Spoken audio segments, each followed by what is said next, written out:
What's going on, y'all? Welcome back to another episode of the Struggle to Strength podcast, your source for real life application on how to turn your struggles into strengths in all things mind, muscle, and money.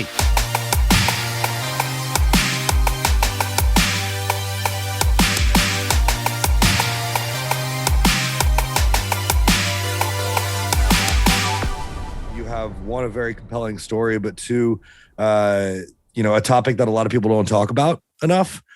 And something that regardless of as I was reading through, your bio, I was thinking, even if people, myself included, aren't actively grieving, if you just want to help someone through a hard time, if regardless of the severity of what they're going through, there's probably some valuable stuff to learn. So I'm really excited. I think this is going to be a valuable episode, man. This is an area that I have trouble. It's something I've always known. I have a hard time knowing how to help people that are going through a hard time. So it's something that for me personally, I think is going to be very, eye-opening and will make a big difference in my life. So I've been super excited to talk to you. And to be honest, my training as a therapist, I've struggled too until I've actually gone through the whole process. And now I was like, okay, I understand a little bit better than I did before with all the training. So yeah, it's been valuable. That's really cool, man. And as I was reading through, I was like, dude, I could have used this 3 days ago, like 3 days ago, we had a situation and it was a little bit sensitive. And I was like, oh man, I wish I had more tools to better approach this, to better help the people that I care about. So I'm really, really excited to get into this, man.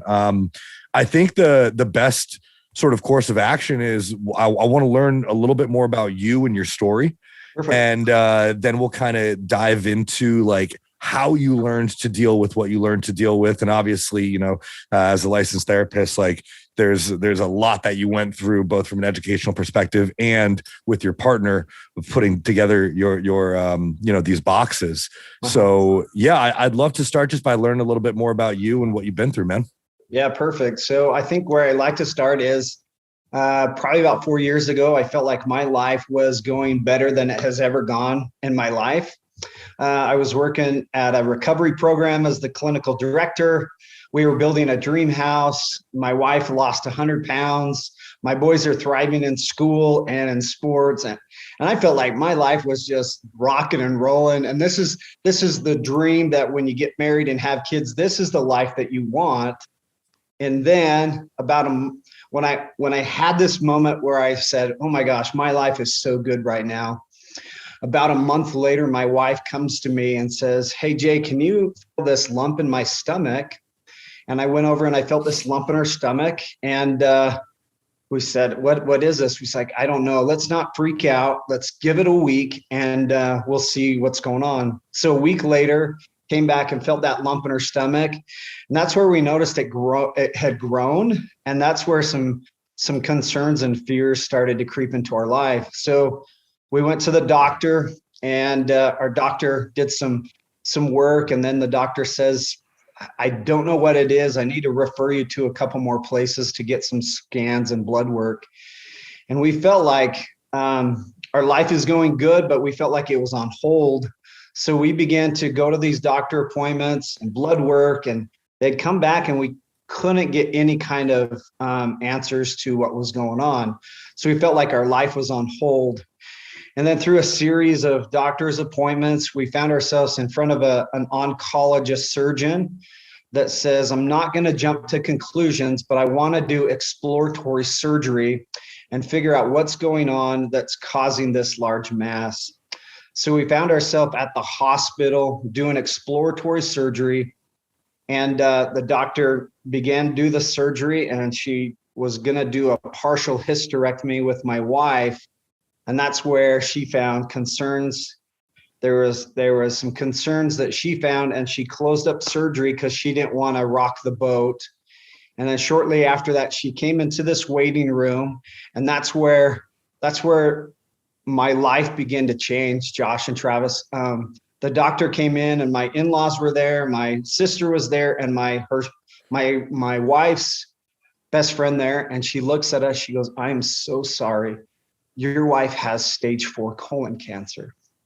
And when you get news like that just is dropped on you, man, it is, you don't know where to go. I had so many thoughts like, what about my boys? How are we going to do this? How are we going to pay for this? And my brain just went like this as I'm sitting there sobbing about how my life was going to be altered forever because of what's going on. And up until this point, guys, there's no family history of cancer. There's no warning signs. She's 38. She's supposed to live a good life.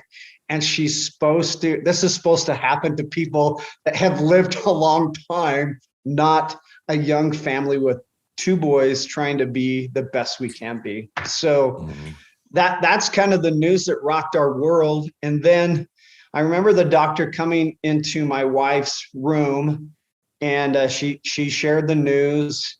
And again, my mind was just racing about like, what am I going to do? How long does she have? How do we treat this? And the doctor left, and I ran down the hallway. I said, "Doctor, what are we going to do?" And I just started peppering her with all these questions. And she said something that has been so significant, and then as it is now. She looked at me and said, "Jason, you'll get through this, but cancer has a way of enhancing your life."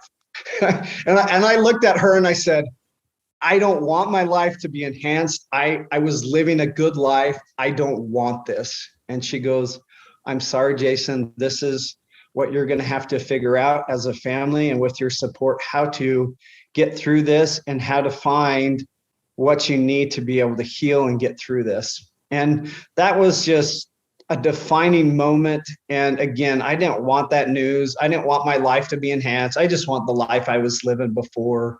And that was this significant moment in my life where I felt like life was going to be changed and altered. The way I looked at life, the way I treated people began to change at that point. And that was the hardest news that I've ever been given in my life. And today it still crosses my mind about how my experience continues to enhance my life. So it just rocks your world. And those that have never had this or even lost someone, you just don't know what to do. It's just a thought and a process that when you don't know, I've never been through it, it's just hard to pick up the pieces and try to be happy and just try to live life. So yeah, it really does feel like a part of you and a part of your life, and like what you do and see every day is just gone. So that's like one of the most drastic and abrupt changes. Mm-hmm. Yeah. So learning how to deal with that. I mean, we're at this point where you were already in therapy, right? Like you were a therapist at this point. Yeah. Uh-huh. Yeah. Yep. So I imagine you probably had some tools in your tool belt to deal with some of this, but I can't even imagine the pain and the struggle that you went through. I mean, I have the tools to help people through this, but it's hard to help yourself when you're going through this. Because like the doctor says, she has 2 to 3 years, and you're just like, oh no, what do I do? Like our life is on hold, and what am I teaching my clients to help me in this situation? And when you're going through that and you're trying to manage so much, where you're the caregiver, you're the provider, you're taking care of your kids, there's not a lot of time to sit down and go, okay, what do I need? I need a team to coach me through this rather than myself coaching me through this. Cause it's painful. It's hard. Yeah. Yeah. We see the same thing, as a coach, I have a coach because it's hard to do it to myself. Yep. It's hard to self-assess and reflect without being emotional about it, especially in this given situation. I'm curious, the doctor who told you that cancer would enhance your life, how do you feel about that now? I feel amazingly blessed to know that. And as we go through my story, there's been some significant things, people and situations in my life that has drastically changed my life. And my life is so much better now because of what I went through and what I've had to learn through the experience of cancer and the death of my wife that has changed me forever. So it definitely has enhanced my life and enhanced the way I have relationships, the way I communicate to my kids, the way I live my life is so much different because of what I've been through. Yeah, I can imagine that. You're kind of forced to learn. Yeah. Forced to adapt. Yep. It's literally like the definition of our podcast title, Struggle to Strength. For real. It's a lot of the biggest struggles that you really don't want, or probably, I would assume you're kind of like fighting the change as it's happening. Like those big moments they force change on you no matter, whether you want it or not. And that's where you build your strength from. So it's like it's exactly like our podcast title. Absolutely. They gave us 2 to 3 years, and 9 months later we found myself and everybody at her funeral passing away. So I didn't have a lot of time to try to figure out, because you're just trying the best you can. You're just trying to show up day after day. I mean, there's times where I go work and then I take care of my wife, tuck her in, make sure she's comfortable, make sure the boys are fed and taken care of. And then you're just exhausted at the end of the day. So 9 months went by and we were at our funeral. And the hard part about this, guys, is everybody rallies around funerals and you get so much support. But what I've found is after the funerals is where it becomes so hard and difficult, because everybody leaves and everybody just kind of goes back to their life, and you're set like helpless and there's nobody around, and you're just going through some of the hardest things, and it's hard to get out of bed, hard to say I have to go to work. And if I could coach any of your listeners, is when you have someone that has gone through a funeral, make sure you check in after more than you have before, because that'll help your relationship, and that'll help the person grieve through that process easier, because they'll do it together. Yeah, I think that's a really good point. And you're right. It's like, I think for a lot of people, the funeral is like closure in a lot of ways. But it's not for you. It's just the beginning. It's just the beginning of the grieving process. So I think that's important for people to take note of, is like, that's the beginning for you, even if it's closure for them. Yeah.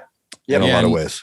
Yeah, you call that, I'd seen you refer to that as the support vacuum, which is like something, terrible happens, and maybe people rally around this like one day event or a weekend event, but then there's kind of a vacuum of support after that, because people, they just don't know what to do.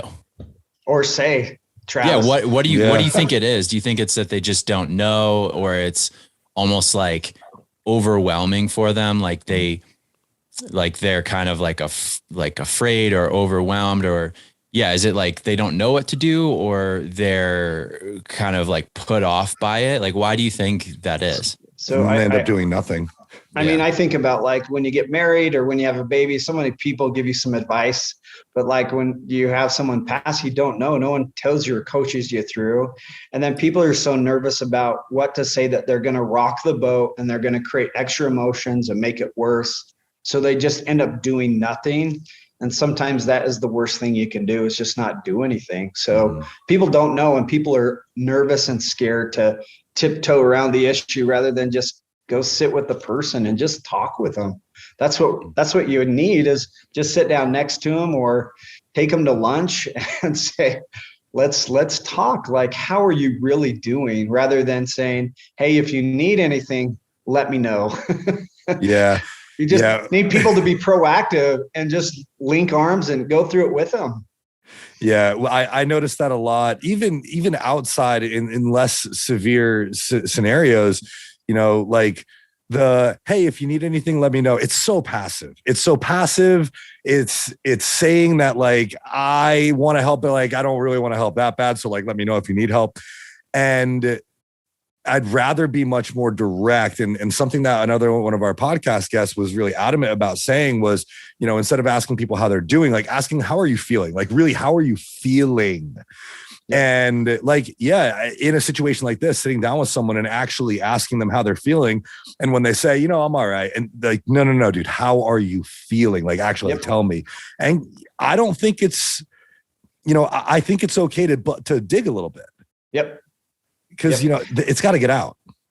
Yep. And you're just helping them with the process. And I remember a couple of experiences when I'd go to church and I'd show up and people didn't know what to say. And they would just come up and say, hey, let me know if you need anything. And I taught myself to just say the right answer to the people that don't care. And I just to kind of push them along.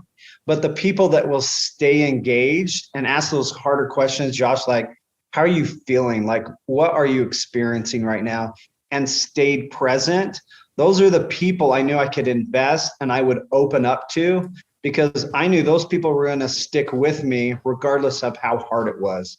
So I began to pour out my heart and I would cry, because those are the people I want in my grieving, not the people that are just checking a box and just saying the right thing in the right moment. I need people to stick with me. Mm-hmm. So I'm very curious to learn more about what you learned being on, you've been on both sides of this spectrum now, both sides of the coin. So what have you learned going through this yourself, and how can we learn from your experiences to better help people who are grieving? Like, sure, taking that leap to actually ask the right questions, to stay engaged, to help in however we can. Yeah. And let me kind of go into some more details that have taught me a lot. Is I remember, like, my wife passed away and then my work calls and says, hey, we need you back to work.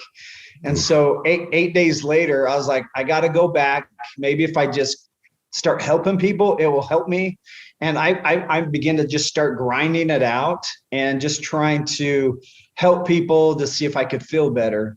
And I remember just struggling. Like, I just was in just a funk of life where I was going through the hardest thing of my life, and I'm supposed to help people go through their harder times of life. So it's heavy. Interesting dynamic. And I remember I'd come home, and I remember my son at the time, he looks at me and he goes, Dad, you come home mad every day. And to hear that from your son, it was just made me sad that I was in a spot where I felt like I had to work. I had to be present for my boys, but I was just angry and sad. And I felt like I grinded it out for 9 months. And then finally, I remember going to a parking lot and I pulled out my phone and I sent out a text to people in my family, my neighborhood, in my church group. And I just said, guys, I'm struggling. I want to share what's going on and how I'm feeling. And I need some help. And so I sent out this mass text to these people, just kind of this Hail Mary. And I just was hoping that people would show up and rally behind me. And I remember that night I showed up at my house, and all of a sudden the door just started lining up with people. And these people came to my aid. And have you guys ever seen the show Intervention? I called my own intervention, where I called everybody in the room, and I was able to pour out my heart about what was going on. And I learned something in that moment is people want to help when you're grieving. But again, going back to Travis, your comment is like, people don't know what to do. So in this moment and I call this my healing team, I was able to open up, and this is hard for like males to be able to open up and share emotions, but I began to share how I was feeling, what I was struggling with, and they were able to give me some feedback of what they've noticed in me. And together with my healing team, we talked about ways to help me in this process. And that's one of the biggest things I learned is you're not going to get through this by yourself, and you're not going to wait out grief, but you need to involve people that will care and stick with you. And in this moment, I was able to give them instructions of how to help me and how to support me.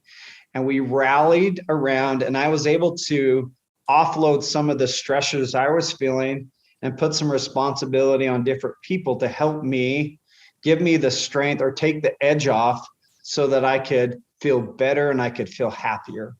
And what we did in this moment is we set up a healing team where someone was the point person, and we created a code word. And a code word is I would just text one word to this person, and they were in charge of sending a text to everybody. When I was struggling or when I was having a difficult moment, I would just send the word help. And these assignments where it'd be my parents would come over and do my laundry.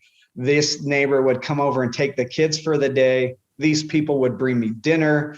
And whenever I was struggling, all I had to do is say one word, and my team rallied around me when I wasn't the strongest at the time.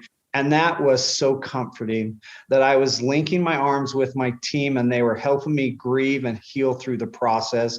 And I wasn't alone. And that was such a powerful moment, that if you're trying to do this alone, it's so hard to struggle, and waiting it out just takes longer, rather than opening your heart and let people in of how they can help you.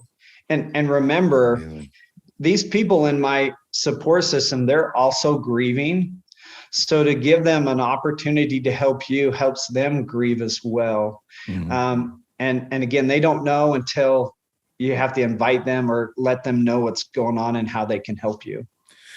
That's amazing. And that's what it sounds like is great communication, phenomenal leadership, teamwork, delegation, and a community.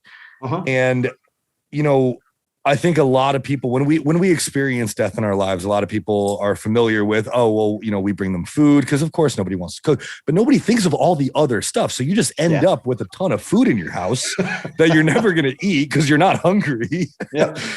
So having a simple line of communication and a lead person around, all right, here's everybody has their assigned tasks. You're on laundry, you're on food, you're on taking the kids to practice. Like, that's, I've never heard that before. And I'm blown away that I've never heard of that before, because it sounds so simple.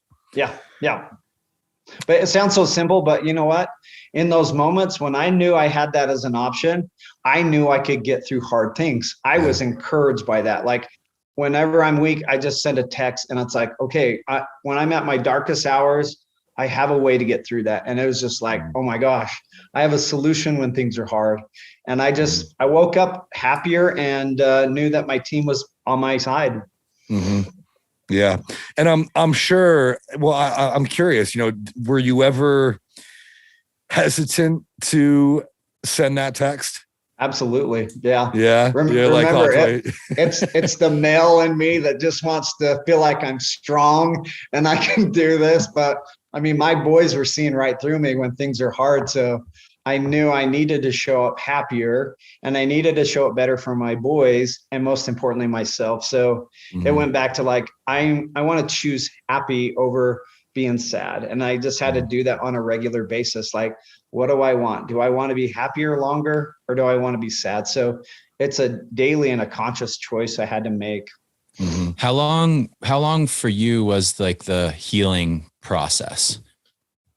That's hard to know of because I feel like I'm healing now. Yeah. But or does it maybe never end? Yeah. I feel like a thing and I taught clients this is, when you go through the initial grief, your brain takes a snapshot of that experience, whether it be like my wife in that bed passing away or her in the casket.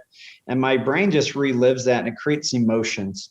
And then when I try to talk about it again, the intensity of the emotion is so overwhelming, and you start crying, or you break down, or you struggle for a couple days after that. Travis, I knew I was getting better when the intensity of the emotion was decreased when I shared my experience about my wife. Now, today, I can talk about my wife without breaking down or sharing emotions, because I have done my work and I talked about this and I share what's going on, and it's allowed me to heal through the process, rather than let this emotional dam build up and then it just breaks when you least expect it, and then you do something or it takes you out. You just got to talk through this, and you got to invite people in your life. Yeah. And I think one thing that happens to a lot of people is they're not necessarily proactive around healing and talking these things through. So then, let's say a year, 2 years later, they're still like so suppressed and so depressed. And then that makes them go even more inward, because it's like, well, what's wrong with me that I'm not feeling better? It's been 2 years. But they never talked about it. And maybe that lasts like more than 2 years, maybe it lasts like a decade.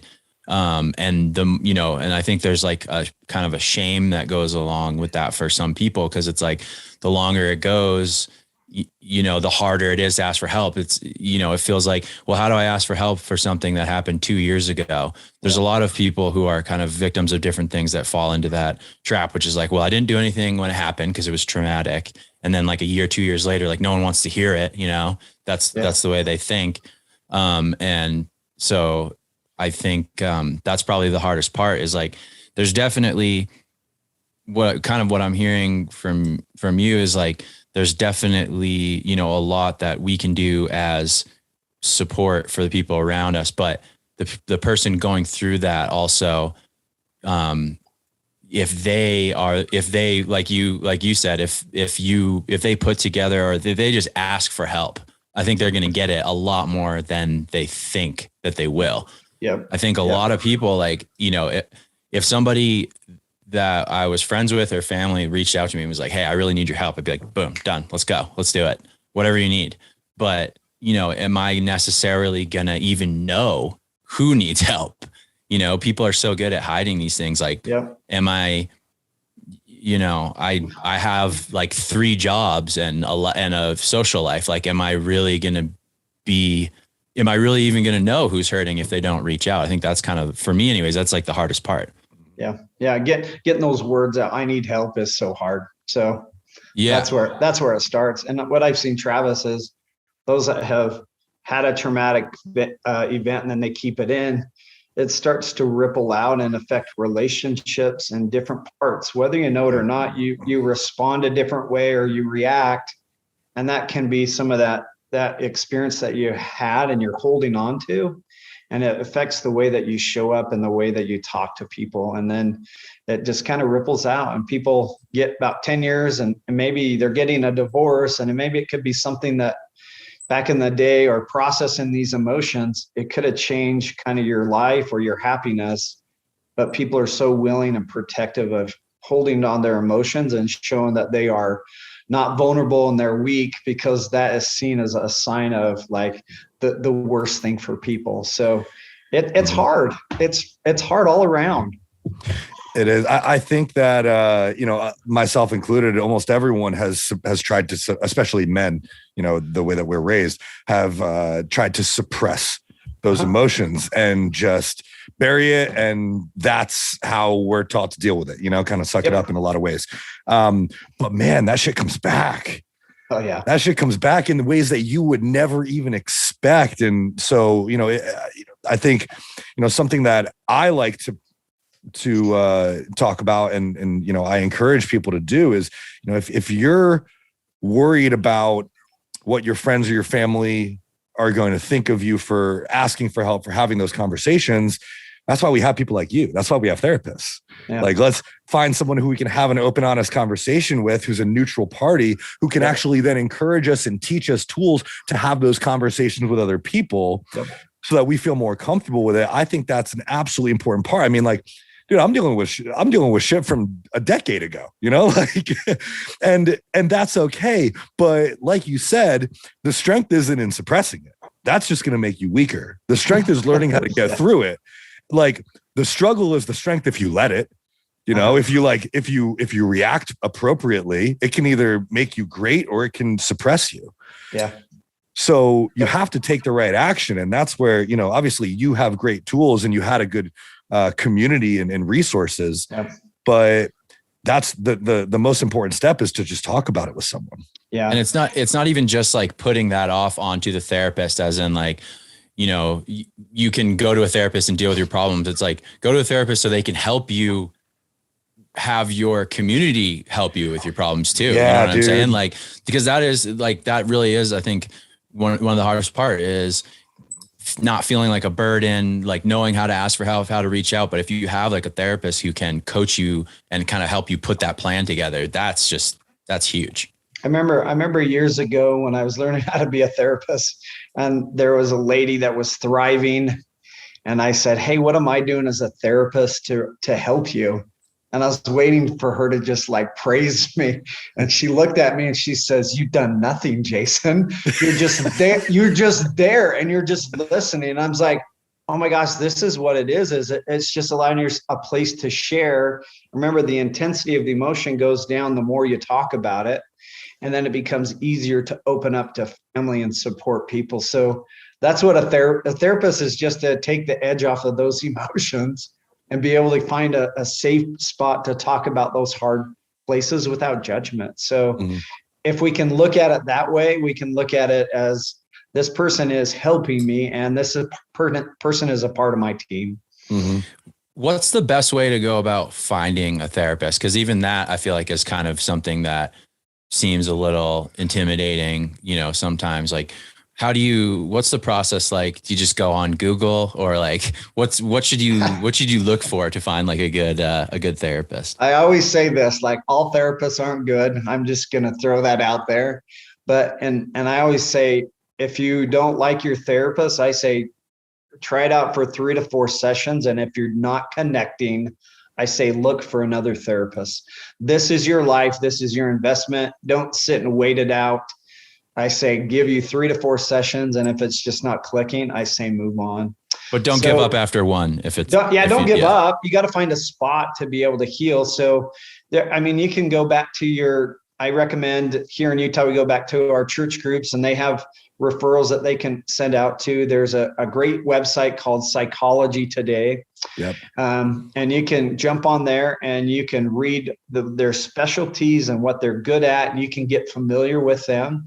That's a good starting point for where to find someone. And obviously you can ask around, but again, there's a risk, because you're asking people maybe that have had their connection to their therapist, and that's their experience. So you ask and get a couple of them. You can talk to them, interview them to figure out which one initially connects. Some of them you can go in for the first session and you can talk with them to see if there's a connection. But you want to try it out and make sure it works. You don't want to just pick a therapist and just try to make sure it works. And even when I was going through my grieving, I got referred one, and I went probably about 4 or 5 times. It wasn't working for me. And I just said, you know what, they're not challenging me, and they're not getting to some of my core issues, because I was protecting them. But I was waiting for someone to say harder and just stick with it. And my therapist wasn't doing it. So I had to go find my other therapist that worked well with me. So a good starting point, Travis, is probably Psychology Today. Okay. And then reaching out to people in the community, people that at the school, they have referrals, and people that they've worked with that they trust. That is another starting point to find a therapist. So awesome. Yeah. My mother's in therapy, and she uses Psychology Today. I think, as well as BetterHelp, I think. Yeah. BetterHelp's a good one too. Yep. But yeah, as a kid, I had, and I say kid, it wasn't really that long ago, maybe 3, 4 therapists. None of them ever really clicked. This was, from my teens through college, none of them ever really clicked. And I also didn't really know how to do therapy. I was just a young, angsty kid. I didn't want to talk to anybody. Certainly didn't want to talk about my feelings. Like, I didn't really understand how to do therapy. And now my current therapist, she calls me on my shit. She digs deep. And, you're telling your story about, the therapist that you had for your grieving, who just wasn't really like pushing you enough. There was one point, and I think this is kind of a funny story. We were digging deep in a therapy session. I was like, I felt like I was going to cry. Like, I felt it coming on, and I wanted to, sometimes you just like want to cry. I wanted to. And then it went away, and she was like, oh shit. She's like, what happened? I was like, I don't know. I was going to cry, and then it stopped. She was like, okay, we got to figure that out. So we dug a little bit deeper, and it's, you need to have that relationship with people. So I guess another good question is, if people have never gone to therapy, what are some things they should know about how to conduct themselves? That's a great question. Yeah. It's like, 'cause dude, I didn't know for like 20 years. I was just like go in. I guess you asked me questions. I guess, like, what's the process like? I'm curious know. about that. I think it's different for everybody. I think the important part, what I like to do is build a connection with my clients from the get-go so that they can feel they have someone to trust and they can connect with. Mm-hmm. And if a therapist doesn't do that and just jumps in, it's hard to just start opening up about your heart. So my first initial session, I just take time to get to know the person. And I just say, hey, get to know me, ask questions about me so you know who I'm working with. And I think that is a good starting point, because once you start to understand and know about a person, you're more likely to start opening up. So being able to get to know your therapist, ask them questions about them, who they are as a person, not just automatically get into a session and just feel like you can start talking about your deepest, darkest secret. That's hard to do with a total stranger. So I think that first initial spot is just get to know each other and build that foundation and that relationship of trust. And then sometimes it takes a session or 3 sessions to really feel comfortable. And once you feel comfortable, then you can start to talk about some of those harder things and you feel like there's less judgment and you can begin to respond. So I think that's a good starting point for anybody that hasn't done therapy, is get comfortable with each other, because you're going to be talking about hard things, and hard things is hard for people that have good relationships. So that's a good starting point, and find out more about your therapist, have them ask questions about you. And you don't have to jump into that hard stuff right away. It'll come. Just trust the process, but you have to trust the therapist and a person you're working with. Yeah, I think, the therapist that I'm working with now, we started off and it was a lot like that. It was a little bit slower. And now at this point, we have a session and she's like, when do you want to see me next? And I tell her we book out like 2 weeks or so, sometimes 4. And, that session rolls around, and a lot of times I'm like, I don't even know what I want to talk about. And the session starts, and it 9 times out of 10 turns out to be an incredible session. Yep. You just start talking, you start shooting shit like friends, and opening up some things. Go ahead. Sorry. I was going to say, I think my boys struggled initially. One of my boys is internal. The other one is like yelling and screaming. And I got them into therapy to get to talk to someone and take the edge off. And that was helpful. I felt like not waiting for the opportune moment to get them therapy, but I just said, you know what? They need to talk to someone. So I got them into therapy. Some of the therapists did like art therapy and sand tray, just a chance to express themselves. So that was a good thing to get through. But I think the helpful thing for my boys, and I think was very helpful, is so after that initial intervention, is I came up with, I quit my job. and I stepped away from my job, because what I noticed in grieving is you operate on sad memories and grieving memories that aren't sustainable. And that's why I was showing up unhappy. That's why my boys were unhappy. So what we did after I quit my job, we sat down at the kitchen table and we made a bucket list of what we wanted to do. And what we wanted to do is recreate the memories and create some happy experiences that we can begin living our life off of. And I think that was another learning point for me, is I could sit and think about my wife and how sad it was and the caregiver. It was exhausting, but I needed to reconnect with my family members and my boys and show them that we could be happy and smile again. So I took the summer off and I began to do our bucket lists and knock them out. And it wasn't anything like spend a lot of money. I mean, we go fishing, we went horseback riding. Our neighbor took us on a private plane. But what I notice again is the opposite of grieving, the opposite of loss is connection. And I threw it on Facebook to get people to connect with and do these bucket list items together. And what I found is they could ask the harder questions. They could ask my boys how they're doing. And we create a kind of our own therapy experience by doing these bucket list things that was super helpful. Again, I wasn't doing this alone. I was connecting with more people through this process, and they're grieving too, but they rallied around us and helped us. One of the things that on there was when we were going through treatment is someone brought over a yellow sunshine basket. And I remember it brought so much happy and joy to my boys and my wife. And I'll never forget my friend that delivered that. But on that bucket list, we made a lemonade stand and we wanted to raise $100 to make these baskets so that we could give back to people that were struggling. And when that lemonade stand was done, we raised $1,500. Wow. And I was like, oh no, what am I going to do? But I called up this group close to us and they made 25 of these sunshine baskets. And again, I reached out on Facebook and I said, do you know anybody struggling or that has cancer, that has lost a loved one?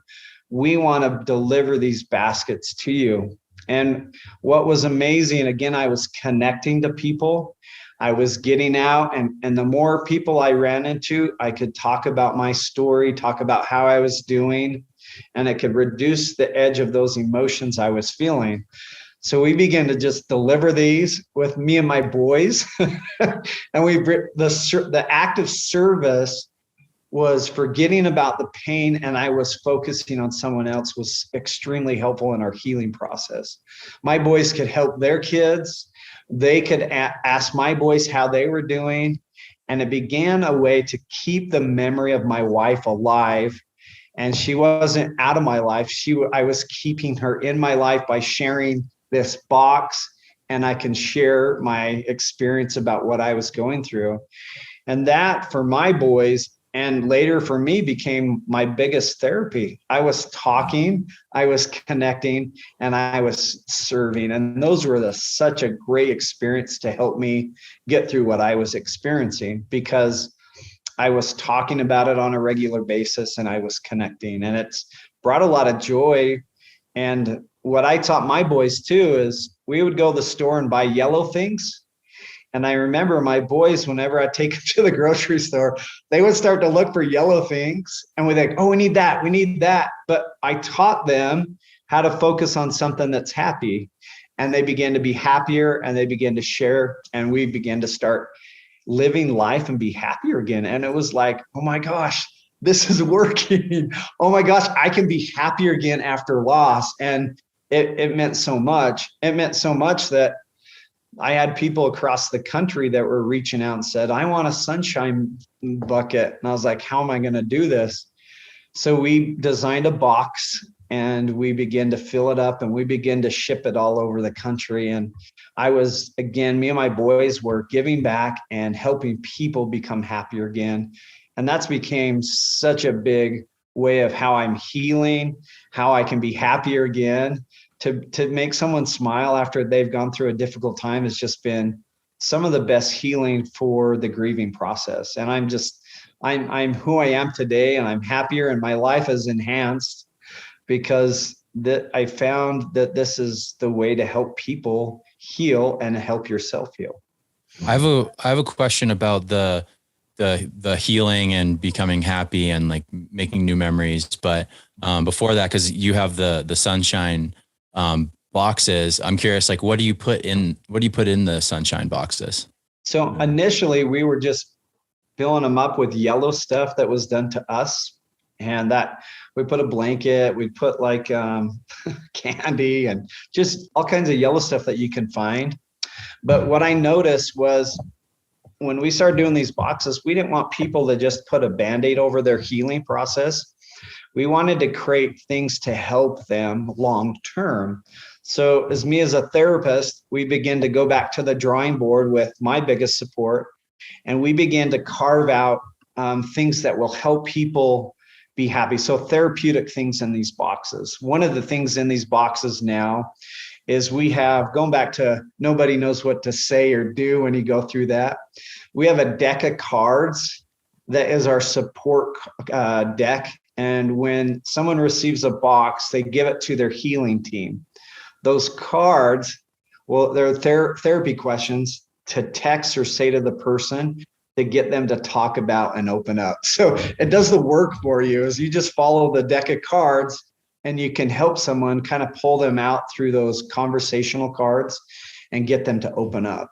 Another thing that we got in that box is we've written specific books to cancer, to loss, to miscarriages, to be able to read them with kids and family members and begin to have that dialogue of questions you need to start talking about. I found that my boys were casualties when the cancer diagnosis was happening. They were bouncing around from house to house. They're seeing mom's hair gone. They're seeing mom sleep all the time and take all this medication. So what we want to do is create some tools so you can have those conversations and you begin the grieving process sooner than later. And you can have this open dialogue and start connecting and talking through this as a family or as a team. So those are just some of the things that we have right now to be able to help people in the process. We want people to get one of these boxes. We want them to be happier and not just feel good for a moment. We want them to get better and heal through the process. Yeah, we've talked a lot about like we talk a lot in this podcast about making 0.1% improvements instead of trying to like fix everything all at once. Yeah. And I feel like this is a really good example of that. Like, you know, someone trying to be proactive about getting better when they just had something really traumatic happen to them might be like, well, that's never going to happen. But it's like, just get this little box and just start doing like a few things in there. And it's like that one small little step of like, oh, maybe it made me smile for one day. It's like, okay, well, that's a 0.1% improvement. Yeah. And then, you know, so it's, you know, these small like steps forward really are kind of like the snowball that it takes to like make big change in your life. So that's super important. Yeah. I'm curious because I'm curious about, so it seems like what you're saying is, you know, the best way to heal from this sort of thing is to be a little proactive, you know, ask for help and make new happy memories with your, you know, family, for instance, like memories that you can kind of secure to kind of, in a way, kind of, you know, move forward with your life, I guess. What about, how do we work with people or deal with people that like don't want to do that, that think that, and maybe the answer is like those people need to be in therapy and talk to a therapist about this, but I assume that there's probably, I definitely know people like this, and I would assume that this is probably fairly common, like people that think that making new happy memories maybe subconsciously is like they don't deserve that, or they shouldn't do that, or people who are, I guess, resistant to change and resistant to even getting better at all. Mm-hmm. Those are hard ones, because in order to really make some changes, it's got to come from inside. So, I mean, this is where you're just building a relationship with them and just stay consistent in their life. And it could be just going to lunch with them on a regular basis, or taking them out, so you can build that connection and you can build that support there. You're always going to be with them regardless of what happens. And over time, when the person starts to have some things happen to them, if you are that person that has built the relationship and has put in the work for the relationship, then you become the person that they're going to open up to and talk with. And you can help them kind of have an open dialogue to get them and coach them where they need to go. And maybe that becomes the help they need. And maybe they just need someone to sit with them until that window of opportunity opens to have that conversation. And I've seen this in the widowers group that I've been in. There's people that are just in there for 5, 6, 7, 10 years that are stuck. And you feel so bad for them, but you have to be proactive eventually. But you need people that will just sit with them until the opportunity comes to get them to talk about. And you can't force people to grieve or to heal. It has to come from inside to make it lasting. Because if you push someone into therapy that's not ready, it's going to be an awful experience. And then they don't want to go back to therapy because you push the issue. So I would just say stay consistent in their life, invite them into your life, and continue to build that relationship so that when they become open to it, or the relationship allows you to ask harder questions, and you can say, hey, how's your healing process going? But you need a relationship to do that. And you need to invest in that relationship so that person feels connected to you and can begin opening up later down the road. But it's going to take time. It's not going to be like, oh, I'm going to go to therapy. It's getting that conversation going and that investment in the relationship that allows you to have those more harder and more difficult conversations. Yeah, that makes a lot of sense. Yeah. Yeah, I think you've got to be pretty invested. And the other thing, you were talking about investing in relationships, and this kind of goes along with the concept of the support vacuum is, like we talked about, the real grieving process for the people affected kind of begins at the funeral, whereas for some other people that's closure. And being there to provide support for those people affected beyond the funeral and beyond when everyone else stops thinking about it, that's when it becomes important, but also at the anniversary of those events. Something that I find I always struggle every year, same days, same weeks, the anniversaries of deaths of my friends and my loved ones. Like I always struggle at those times. So if somebody remembers to reach out to me just to check in, that means everything to me. And Josh, you had me think of something. I remember my wife died in June and her birthday was in August. And I was like, oh no, what am I going to do with this birthday? And I notice with people in grieving is they embrace for impact. They're like holding on, let's just get through this day. And then it like takes them out for a couple of days. But what I wanted to teach my boys is how to celebrate someone's life. So I turned her birthday into a celebration.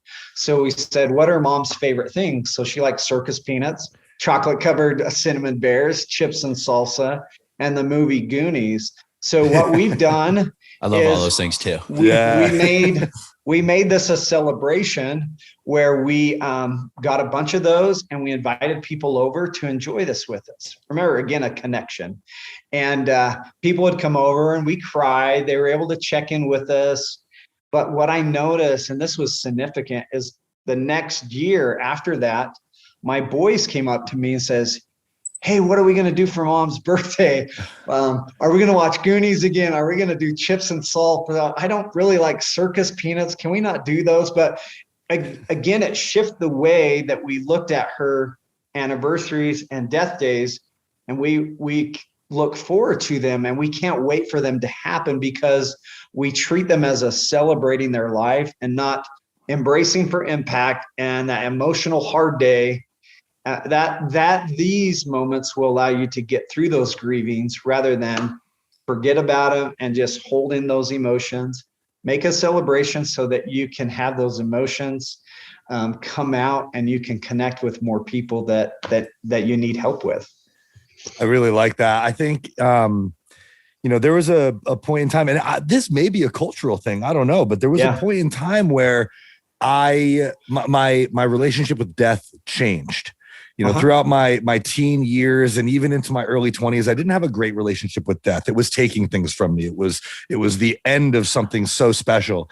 And then I think it was sugar skulls and the concept of celebrating death as celebrating life. Yeah. And the great things that happened during that life. And it just completely changed my perspective. And now, I love sugar skulls. I love what the skull represents. I love celebrating life and what people accomplish during it. And I think that, maybe it's cultural, but the concept of celebrating life is what really helped me shift my perspective and have a much better relationship with it. That's awesome. Totally. That's awesome. For me personally, if I were to pass away and people were sitting around depressed about it, I would want to come back and haunt you and be like, dude, go like make a party out of it. What the fuck are you guys doing? You know what I mean? Party That's sucks. me. That's me personally. I'd be like, this fucking funeral sucks. You know, like I would want it to be a celebration. I'm going on the public record saying that I would want it to be a celebration. Same. That's what I want. I would want everyone to have fun, you know? And so even if you have I think if you have a hard time doing that for yourself, you know, maybe just think about the other person. What would they want you to do? Would they want you to sit around depressed, or would they want you to turn it into something positive and, you know, and be happy on that day? Like, you know, that's a kind of another way to think of it, I think. Yeah. I agree. I want to go out with a bang, dude. Yeah. I want to go out with a bang, and I want people to I want all my friends to celebrate everything that I did. Yeah. You know? 100%. Like, doesn't that sound like a great thought? Like, it does. Awesome. Yeah. Instead of like, of course they're gonna be sad I'm gone. And like, of course, that's like a normal part of the process. But like, dude, if we hung out and if we spent time together and we did some really cool shit, I want you to be happy about that and remember that part. Not like, you know, act like, you know, sad and sit around all the time. Like, celebrate that. Yeah.